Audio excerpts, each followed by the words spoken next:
I'm Dave Wurzel, and you're watching PHTV4. This is Behind the Scenes in Palos Heights. And a new show we're starting, and it gives us a chance to interview and meet some of the staff and employees of the city of Palos Heights. Today we're very fortunate. We're able to interview Adam Jasinski, who is the Director of Public Works Director, official title, yes. Right? Adam, thank you for being here, because I know you're a very busy person. I think I very rarely have seen you sit in one spot for more than about 30 seconds. So thank you for being here. You and your staff are, I'm kind of amazed at the work you did. The studio that you're looking at, that you've seen stuff in, was by and large put together by your staff, cleaned, fixed, repaired, like just an endless list. So thank you on that. Sometimes I wonder, when I think about all the things that you and your staff do around the city of Palos Heights, almost like you guys could be either taken for granted or people might miss out on the level of problem solving and fixing you do in the community. So again, thank you. And we're going to talk about what those things are that you guys work on and address. Before we get to that, can you give us a little bit about yourself and your background? How long have you had this job, and how did you get it? Like, how did you end up here? Okay, well, I have been the Public Works Director for the City of Palos Heights for 5 years now. I enjoyed every single year so far. I think it's a very challenging job, but also a very rewarding job. My background, I pretty much have over 20 years of engineering experience. Engineering is my passion. I am a licensed engineer. I also have a water operator license, and I have a bachelor degree in civil engineering, minor in mechanical, and a master's as well. I spend quite a bit of time working in the private sector, and private sector at large corporations where production is key and you have to work hard, meet deadlines. I also worked in an engineering office where I was able to design several different greenfield, brownfield facilities, railroads, railroad yards, water, wastewater, process, infrastructure. And then I ended up in the public sector, and I found the public sector to be the most rewarding. Why? Because you get to see projects go from cradle to grave. You're the person that identifies what the problem is. You're the person that determines what a solution is. And at the end of the day, you see how well it serves the general public. So I find that to be very fascinating. As a public works director, it's just more than engineering. You have operations you have to worry about. You have to worry about what the residents need. You have to plan ahead. You have to find sourcing. And ultimately, I want to thank the mayor and the city council for allowing me to do this job and hopefully do it well. It sounds they're very lucky to have you with your background. And, I find it interesting, talking about like the cradle to grave type thing. It's interesting in a community like this, if you guys build something, create something, fix something, you see that process through, from start to finish. You also see the people whose lives it impacts, and the people in the community. That's got to be quite a bit different experience than working in an office designing or creating for something that goes out there. You're exactly right, Dave. Yeah. That's what it is, and that's what I enjoy. For example, you have residents that come to the Public Works Department by themselves and talk to us, or they go to city council meeting and they express their problem, and the city council gives us direction through whichever committee I report to, whether it be water, sewer, or roads and construction, or municipal grounds and property. They present the problem to me, and I'm able to see and investigate the problem and see what kind of solutions I can come up for that resident or for a larger group of people. Say another important skill there, the problem-solving part of it. It sounded like you ran the list, because that was going to be, you led into this next question very well. So as Public Works Director, and then you're the Public Works staff, what specific things are you responsible for? Like what categories? And I know you just mentioned like municipal grounds and property. What were the others in that group? So I directly report to the city administrator and also to three committees that the city council oversees. So there is the Road and Construction Committee, and that committee oversees major construction projects and all the road improvements, including drainage. So if somebody says it's only roads, no, it's not only roads. It includes ditches, storm sewers, large storm sewers, inlets, snow plowing, and obviously roadway resurfacing. There's some maintenance, a lot of maintenance work in there, as we were talking about. Correct. And the other committees are water and sewer. So this is not the storm sewer that deals with rain. This is the sanitary sewer. So that committee deals with our utility fund, which funds the maintenance of all our water infrastructure, pumping stations, our reservoirs, and also our sanitary infrastructure, which are our lift stations, our sanitary sewers, our sanitary manholes.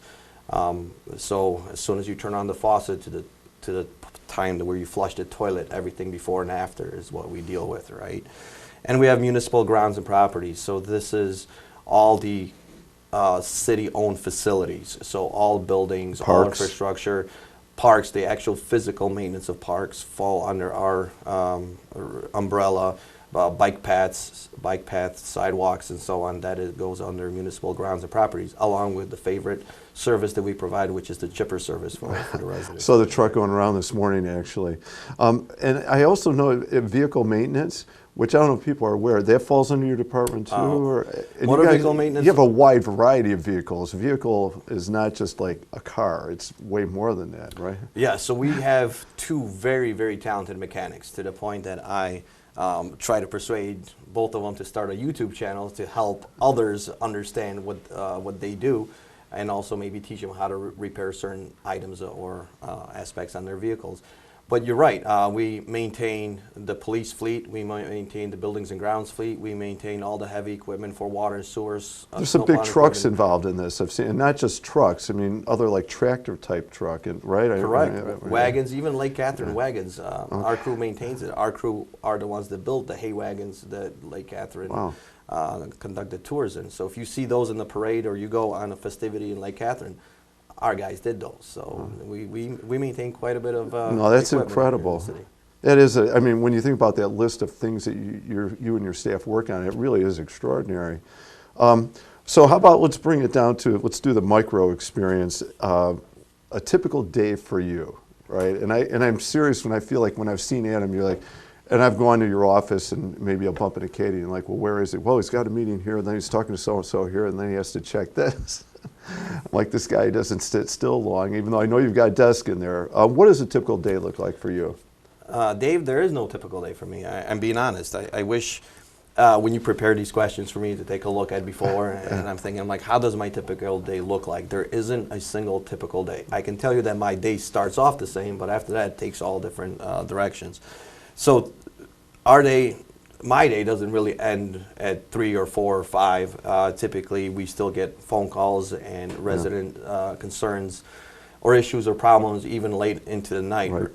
Problems aren't designed in an 8-hour day. They are not. If they were, they'll be great, right? Yeah. But so you look at the calls that come in and the emails that come in and the service calls that come in, and you try to prioritize them, whether you need to send somebody out after hours or you can wait till the morning. So in the morning, I meet with my foreman, go over what happened in the evening of the day before in the morning, and they are the ones that dispatch the crew and they run the day-to-day operations. After that, I obviously have to take a look to see how our water stations are operating and make sure there's no issues with that. And then I get into the follow-up of all the jobs that are happening, whether it's capital improvement projects, whether it's motor vehicle maintenance, whether it's managing the budget, or whether it's going and doing field inspections or providing guidance to the engineers that are outside and watching our projects. It involves it to the point when you see me in City Hall. Yeah. Somebody comes in and, hey, Adam, the keypad on this door doesn't work, and I have to make a decision whether I can quickly do it or send somebody else to help out. Right. It is, and I'm thinking as you're doing that list in my head, I'm like, and it's going to get to this next question here about the different seasons. I think for some people we think, well, isn't there a seasonal aspect to the job? Like, in the summer you've got this type of stuff. But actually your job shifts with the seasons, and it doesn't sound like there's ever really a let up. It just becomes where the heavier demand becomes. Is that? Yes, so Public Works overall is a program-based type of system. So when I say program-based, we have programs for every season. So in the springtime, as soon as the weather lets out, we do our spring cleanup right after winter. So We do maintenance of all the roadways, so we try to make sure that we clean up as much garbage as we can as soon as the snow melts. Then we start doing the mulching and the landscape and then the bedding for all the different parks. We begin our cutting. We trim all the trees that lost their leaves before they come up, not trees, but the brush. Branches. Right, before we actually start the chipper service, which starts on April 1st. So we try to get our chipper out a little earlier to do our cleanup before we send the chipper to do the residential cleanup. And then as we move more into late spring, then we have a lot more lawn maintenance. Obviously, lawns and grass grows the most in the springtime, so we focus a lot of resources there. And then construction season comes right after that. So when I say construction, we do road maintenance, we do concrete repairs, we do obviously our own restoration most of the time for water main breaks. So that when we hit summer, you can see our crews roadway patching, doing, like I mentioned, concrete and so on. And that's when we hire temporary summer helpers, typically college students that are looking for a summer job. Supplement your staff. Supplement the staff. So we typically try to hire six or five people in order to help weed whip and help take care of the weeds and the plant beds and so on, because you heard the term grows like a weed, so we need people to make sure that we maintain that. And after that, we go in, obviously the chipper service runs the whole entire summer, and then we go into fall, and then we do our fall cleanup, make sure we clean up the leaves as we are right now in the season. Our chipper service stops October 30th. We try to still continue on patching, and we do drainage work and sewer work and water main work. So that gets us all the way into winter, and winter is our snowplow season. So that's where we do a lot of snow plowing, and then obviously water maintenance for valves, everything that we identified that we didn't have time to take care of in the wintertime. We wait till the weather eases up a little bit, and we can take care of our valves that are outside as well. It is amazing. The list of jobs that you have to manage to me seems extraordinary. Are there like future projects that you can mention that either your Public Works has to deal with, or that the city with Public Works is going to be facing in the near future? Oh yes, Dave. This is a challenge for Public Works and able to present those to the residents as well. Projects that we're working on are seldom seen. If you see a park or anything that recreation does, you can see that projects. Kids can really enjoy that projects. The projects that cost a lot of money and people do not see are infrastructure projects, except for roads. Obviously, everybody sees roads, but we need new reservoirs rehabilitated. They were installed in the 60s and 70s, and they need rehabilitation. Water towers need to be painted. Water main breaks are happening more frequently, so therefore we need to start replacing the water mains themselves and make sure we have a very safe and reliable system for future years. Lift stations were installed in the 60s and 70s, and they have been maintained, but they have never been fully rehabilitated. So when I do a lift station, nobody sees it, but those are very expensive projects to complete. Yeah, you're reminding me of the things around our house that, like, it has to get done, or it has to get fixed, or it has to get bought, but it's not something we're going to see and enjoy. It's just something we have to have. Correct. Right? It's like buying a new furnace. I'm not going to invite people, hey, check out the new furnace. Correct, right? and I have extra humidifier in there. Right, Nobody really sees Right, that. like you said, the parks, we all see it, and the families, the kids are out there playing, and it's beautiful, but there's a lot of stuff that, and it sounds like we expect it. We want water. We want our sewer gone. We want, all right, then you threw the word in there, so I'm going to actually use it. I was thinking this would be a lightning round, but maybe this is a blizzard round because winter is around the corner, and hopefully we won't see blizzards this year, but we know snow is coming. Blizzard round of questions for you. You ready? Sure. All right, here we go. Most challenging part of your job?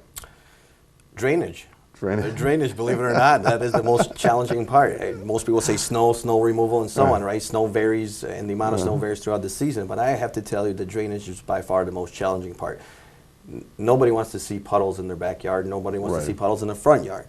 Unfortunately, Earth is not shaped and pitched towards one direction, and whenever it rains heavy or constantly rains, people have some standing water, whether it be in the ditch or in their backyard and so on.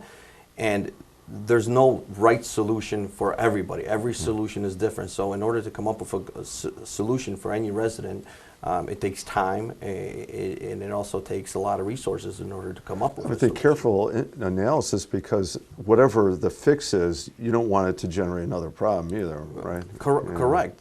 So, for example, you have standing water in your backyard. And you come, I'm not saying that you do. I have it, but I've had it on the side, but go ahead. But let's say you do, right? And you come out there and you realize that the standing water might actually be caused by a neighbor that just recently planted a garden or some flowers around their fence.